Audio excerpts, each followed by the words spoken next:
नमस्कार, मैं Dhananjay Kumar the public India में आपका स्वागत है। एलन मस्क साहब जो है, भारत आने का उनका रास्ता खुल गया है।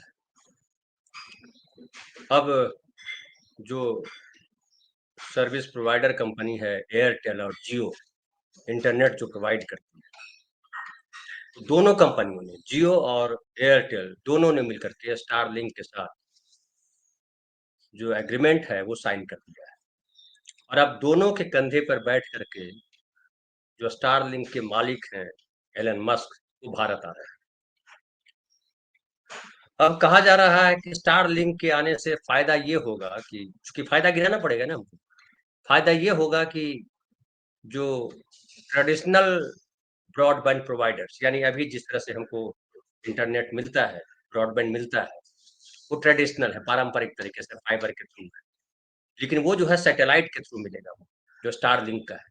और उससे फायदा ये होगा कि दूर दराज के इलाके, हमारे ग्रामीण इलाके, तमाम जगहों पर जहां नहीं जा पा रहा ये ट्रेडिशनल ब्रॉडबैंड या इंटरनेट सर्विस, वहाँ भी वो हमको प्राप्त होगा। और दुर्गम जो इलाके हैं, वहाँ भी वो पहुँचेगा। ऑनलाइन शिक्षा, डिजिटल स्वास्थ्य व्यवस्था, डिजिटल पेमेंट, क्योंकि अब तो सब डिजिटल होने जा रहा है। और हम जानते हैं कि हमारे देश में 50% आबादी जो है वो डिजिटल है। छोटा-मोटा से बड़ा सब, उसमें यूट्यूब चलाने से लेकर के, पेमेंट करने से लेकर के, नौकरी के फॉर्म भरने तक और एजुकेशन हासिल करने तक तमाम चीज़ें हैं।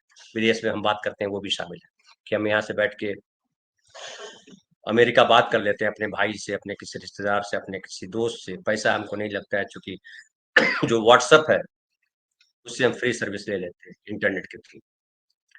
और ये कहा जा रहा है कि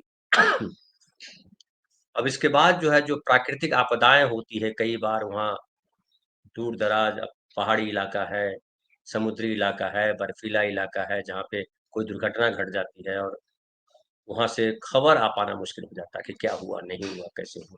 वो सब आसान हो जाएगा, क्योंकि ये सैटेलाइट के थ्रू है, फाइबर बिछाने की ज़रूरत नहीं है। और ये माना जा रहा है कि स्टारलिंक के आने से ये जो है, ये जो आ रहा स्टारलिंक, ये गेम चेंजर होगा, देश को बदल देगा।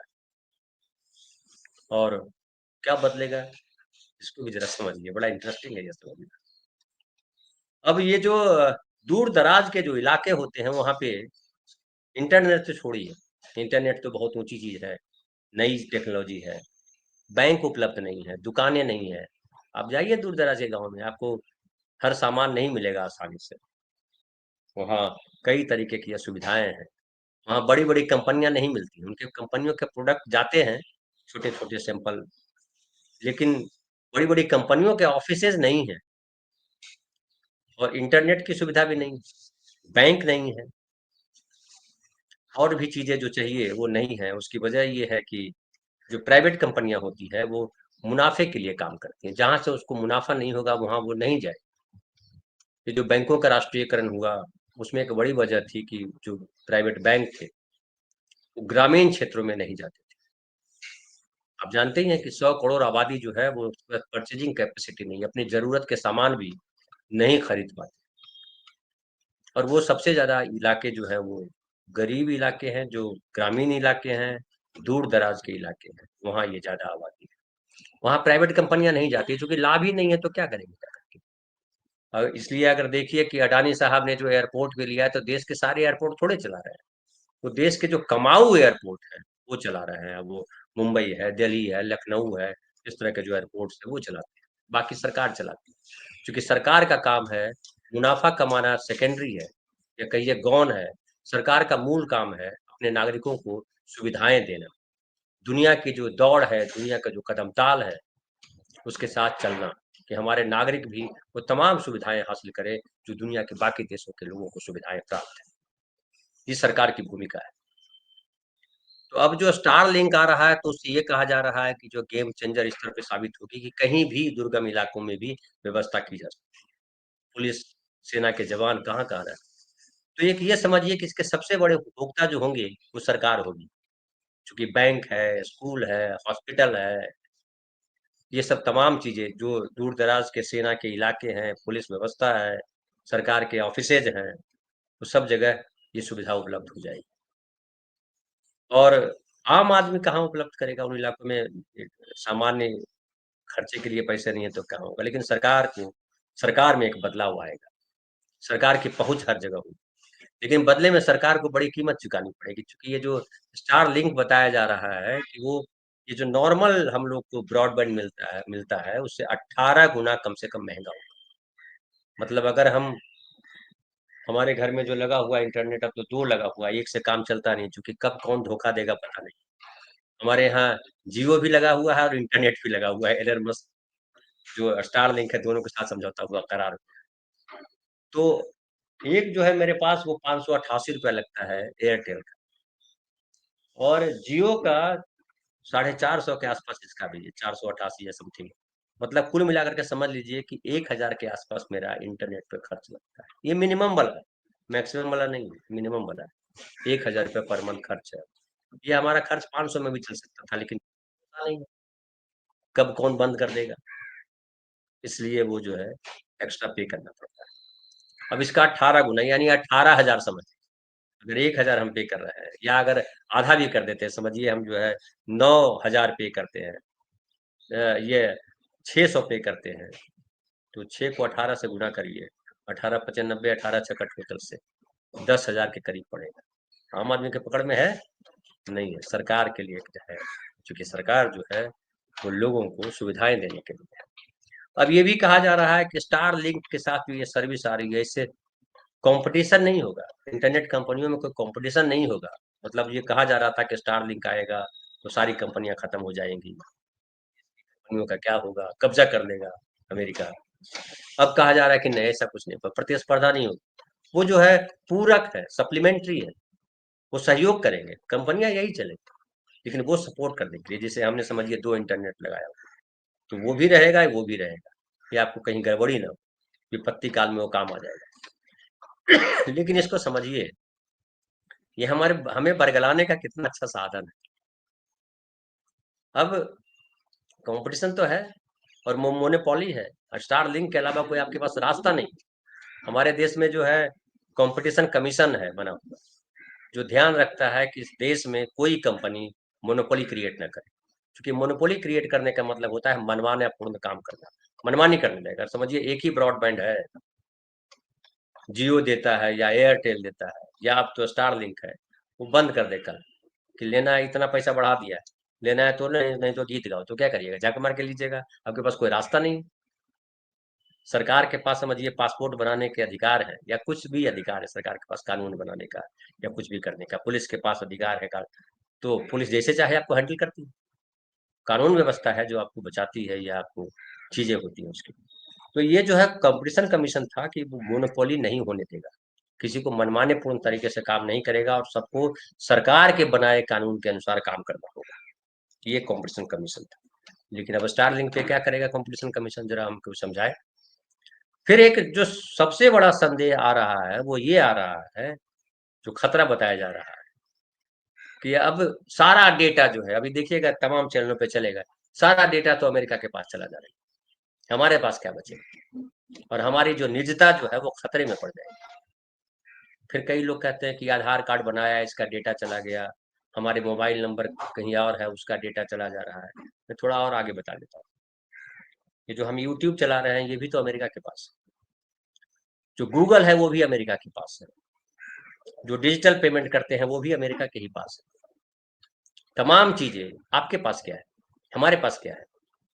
साइबर क्राइम होता है, हम हमें पता नहीं हमारे बैंक से पैसा निकाल लिया जाएगा, हमें पता नहीं। जैसे आप देखिए किसी को पेमेंट करिएगा ना, तो आपको चेक देना पड़ता है या देना पड़ता है, ओटीपी आप फिर आपके पास आता है, फिर आप करते हैं, कहते हैं कि ऐसे भी निकल जाता है पैसा, आपके पास ओटीपी नहीं आएगा और पैसा चला जाएगा, साइबर क्राइम कहते हैं। तो अब जो है तमाम चीजें आप जिसे दुनिया में ग्लोबलाइजेशन आया, दुनिया जो है एक हो रही है, गांव बन रहा है, तो जाहिर है कि आपकी चीजें शेयर की जाएंगी, भारत की चीजें वहां जाएगी, वहां की चीजें भारत आएगी, ये तो होगा। हम मुंबई आए, कोई मुंबई से कहीं और जा रहा है, कहीं और से कोई और जा रहा है, यही ग्लोबलाइजेशन है। और वसुधैव कुटुंबकम की कल्पना तो यही है कि पूरी वसुधा जो है हमारे परिवार की तरह, हम कहीं भी आए, कहीं भी जाएं, हम तो ये कल्पना कर रहे हैं कि एक दिन होगा जब तमाम खत्म हो जाएगा, ये जो पासपोर्ट और वीजा और तमाम है इसको खत्म कर दिया जाएगा। बोले कोई भी कहीं भी आ जा सकता है। जैसे अभी है ना, जो बड़े बड़े लोग हैं उनके लिए तो अलग वीजा बनता है, कहीं भी आ जा सकते हैं। ट्रम्प साहब ने भी देखिए अनाउंस कर दिया कि आप इतने करोड़ रुपए दीजिए और आपको मिल जाएगा वीजा, ये ग्रीन कार्ड मिल जाएगा, आप जब चाहे आओ रहो, जैसे करो, चलना चाहो करो, कोई दिक्कत नहीं है। लेकिन जो गरीब आदमी है, जो कमजोर आदमी है, वो अप्रवासी जो है वो अवैध माना जाएगा। अवैध बड़ा खतरनाक शब्द है। अवैध सुनते ही जो है कई सारी चीजें दिमाग में चलने लगती है। लेकिन अवैध का मतलब होता है गैर कानूनी। गैर कानूनी का मतलब होता है सरकार ने जो व्यवस्था को कंट्रोल करने के लिए कानून बनाया है उसके इतर चल रहा है। अवैध का मतलब ये अप्राकृतिक नहीं होता है। प्रकृति तो ये है कि दुनिया में हवा जो चल रही है, दुनिया का जो पानी है, जो इंसानों का खून है, जो इंसानों के अंदर काम, क्रोध, लोभ, मोह है, सब में वही है, सब में बराबर है। वो हिंदू हो, मुसलमान हो, सिख हो, ईसाई हो, अमेरिकन हो, इंडियन हो, जैपनीज हो, कोई हो, सबके पास वही है। वही लालच है, वही सबसे आगे होने की दौड़ है उसके पास, सब वही है। अब उसके लिए धर्म होता था, धर्म कंट्रोल करता था, धर्म ज्ञान देता था कि अच्छा काम करो, खराब काम ना करो, फिर ऐसा ना करो, वैसा ना करो, पूर्व जन्म में आपने अच्छे काम किए होंगे तो यहाँ अच्छा मिलेगा, अभी करोगे तो अगले जन्म में अच्छा मिलेगा। ये कॉन्सेप्ट एक चलाया जाता था। लेकिन अभी क्या हुआ है, आपका डेटा जो पूरी दुनिया में सब कुछ आपका निजता का अधिकार जो संविधान को जब हम पढ़ते हैं तो उसमें है कि हमारे जो राइट्स है, उन राइट्स में जो है निजता के अधिकार भी है कि हमारी जो व्यक्तिगत पहचान है, जो हमारी व्यक्तिगत आकांक्षाएं हैं, जो हम निजी लाइफ जो हमारी है वो किसी का शेयर न की जाए। लेकिन आज सबसे बड़ा खतरा ये है कि हमारी निजी लाइफ शेयर कर दी जा रही है। हम कहाँ जाते हैं, किससे मिलते हैं, क्या करते हैं, वो सब जो है नोटिस किया जा रहा है। और सब जो है आप देखिएगा, आप जब आप कहीं जाते हैं मोबाइल लेकर के तो आ जाएगा कि आप पटना गए थे, आप अमेरिका गए थे, आप फलाना जगह गए थे। ये तो होगा क्योंकि डिजिटल है मैटर। तो आपको जब सुविधाएं दे रहा है तो आपका ईमेल आईडी आपके पूरे चाल को कंट्रोल कर रहा है, वो देख रहा है, नजर रख रहा है, जासूसी कर रहा है। लेकिन ये तो होगा, लेकिन सबसे इंपॉर्टेंट होता है कि डेटा आपका शेयर किया जाएगा। आप देखिए, जाते हैं किसी सोसाइटी में, किसी बिल्डिंग के, तो वहाँ आपका मोबाइल नंबर लिखा जाता है। आप किसी मॉल में जाते हैं, खरीदारी करते हैं, तो वो जो है बिल बनाते समय आपका नंबर लेता है, क्योंकि बोलता है कि आपका बिल भी जो है आपको डिजिटल भेज दिया जाए। तो आप क्या खरीद रहे हैं, कैसे खरीद रहे हैं, वो तमाम चीजें जो है वो जा रही है। अभी एक और खबर आई थी, आपने अगर सुना होगा कि इनकम टैक्स जो है अगर संदेह के आधार पर हमारी तमाम जानकारियों को वो खंगाल सकता है, हमारा ईमेल, हमारा कंप्यूटर, हमारी तमाम चीजों को खंगाल सकता है। मतलब हमारी निजता में घुस रहा है इनकम टैक्स। और वो संदेह क्या है, तो जिस पे उसको लगेगा ये है गड़बड़। सरकार का मतलब क्या होता है, सरकार हम क्यों बनाते हैं? सरकार हम इसलिए बनाते हैं कि हम अकेले व्यक्ति सब कुछ नहीं कर सकते। समाज बना, समाज के बाद सब सरकार बनी। सरकार की भूमिका है कि कोई हमारे व्यक्तिगत अधिकार, जो निजता का अधिकार हमारा है, या हमें शोषण के खिलाफ जो बोलने का अधिकार है कि कोई हमारा शोषण न करे, सरकार उसकी रक्षा करे।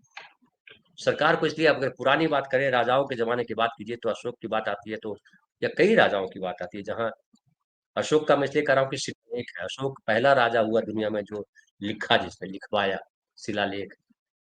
और उसने कहा कि जो है राजा और प्रजा के बीच जो रिश्ता है पिता और पुत्र का रिश्ता है। पिता की भूमिका क्या होती है? पिता की भूमिका होती है कि पिता के हर तरह, पुत्र के हर तरीके से वो रक्षा करे, उसके भविष्य को सुरक्षित करे, और उसको ऐसा मार्ग जो दे जो निष्कंटक हो, जिस राह में कोई बाधा ना हो। अपने पिता अपने जितनी उसकी समझ है, जितनी उसकी क्षमता है, उस आधार पर जो है वो सुरक्षा देता अपने बेटे को, अपने भविष्य को, अपनी बेटी को, बेटा या बेटी जो है। लेकिन वो सरकार की भूमिका है। लेकिन सरकार ही जब बेईमानी करने लगे तो क्या करिएगा? ये सबसे बड़ी चिंता है। डेटा का डिस्ट्रीब्यूट होना चिंता का सवाल नहीं, सवाल है कि डेटा का अगर कोई गलत इस्तेमाल होता है तो कानून क्या करता है, हमारी रक्षा कौन कर रहा है? समझिए कोई हम मेडिसिन लाते हैं,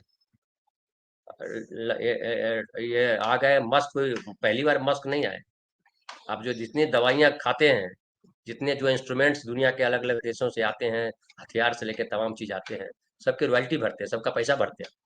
जो दवाई खाते हैं, क्या हिंदुस्तान में बनती है दवाइयाँ, वो हिंदुस्तान के रॉयल्टी जाती है अमेरिका, क्योंकि रिसर्च एंड डेवलपमेंट वहीं, रिसर्च वहीं हो रहा है, भारत में रिसर्च नहीं होता। हम तो मंदिर बनाने में लगे, मस्जिद के नीचे ढूंढ रहे हैं कि कहाँ मंदिर छुपा हुआ है या कहाँ मस्जिद बना दे, हम ये इसमें लगे हुए, मंदिर और मस्जिद बना रहे हैं, हम अपने धर्म को बचा रहे हैं। लेकिन दुनिया के जो ताकतवर देश है वो भविष्य को सिक्योर कर रहा है। इसलिए पेटेंट के, आप पेटेंट का नाम सुना होगा, पेटेंट और रॉयल्टी हमारे देश के लिए बड़ा युवा शब्द है। अगर आप कहीं चर्चा कीजिए इस पर, तो मैं गारंटी के साथ कहता हूँ कि 98% लोगों को नहीं पता है कि पेटेंट क्या होता है और रॉयल्टी क्या होती है। रॉयल्टी से तो अच्छे अच्छे लेखक ने वाकिफ कि रॉयल्टी क्या होती है। अमेरिका है या दुनिया के दूसरे संपन्न देश हैं, इस बात को समझते हैं कि पेटेंट क्या होता है और रॉयल्टी क्या होती है, और यही सुरक्षा है, यही असली कमाई है। हमारी सरकार क्या कर रही है, ये सबसे बड़ी चिंता है। कई लोग कहते हैं कि नेहरू ने क्या दिया, इंदिरा ने क्या दिया, मोदी जी तो ये दे रहे हैं।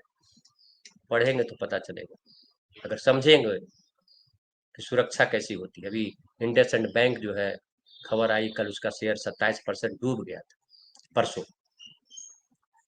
27% शेयर गिर गया। 27% मतलब 100 रुपया का जो शेयर था वो अब जो है वो हो गया, 27% घटाइएगा तो एक 73% पे आ गया। 100 रुपया 73 रुपया हो गया। हजारों करोड़ रुपए डूब गए निवेश को, और 2000 करोड़ का घोटाला बताया जा रहा है। ये घोटाला कौन करता है, कैसे हो जाता है? सरकार की इतनी सारी चीजें हैं, व्यवस्थाएं हैं, व्यवस्थाएं क्या कर रही है, सोती रहती है, क्यों गड़बड़ी होती है? ये सबसे बड़ा सवाल है। तो हम जो सरकार चुनते हैं, अगर सरकार हमारे संविधान सम्मत नहीं है, सरकार का ध्यान अगर हमारी सुरक्षा नहीं है, हमारे मौलिक अधिकारों की रक्षा अगर सरकार के प्राइम एजेंडे में नहीं है, तो फिर हमें धोखा कोई और नहीं दे रहा है। एलन मस्क धोखा नहीं देगा हमें, हमें हमारी सरकार धोखा दे रही है, ये हमको समझना है।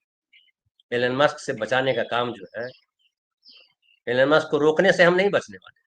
जो हमारा डेटा शेयर होने का खतरा है, या हम पर कोई दूसरा कहीं शासन न करे, हमें गुलाम न बना दे, इससे बचाने का काम सरकार के पास। लेकिन सरकार में बैठे लोग आपको हिंदू मुसलमान में अटका देते हैं कि मुसलमान होली पे नहीं निकलेगा, हिंदू जुम्मे के समय नहीं निकलेगा। अगर ये एजेंडा चलेगा तो फिर जो राष्ट्रीय अंतर्राष्ट्रीय एजेंडा है वो गौन हो जाएगा। मोदी जी इसलिए चुप हो जाते हैं। चीन का राष्ट्रपति बोलता है, चीन कहता है कि अगर तुमको हमसे बात करनी है, टैरिफ पे बात करनी है, तो बराबरी में बैठ करके बात करो।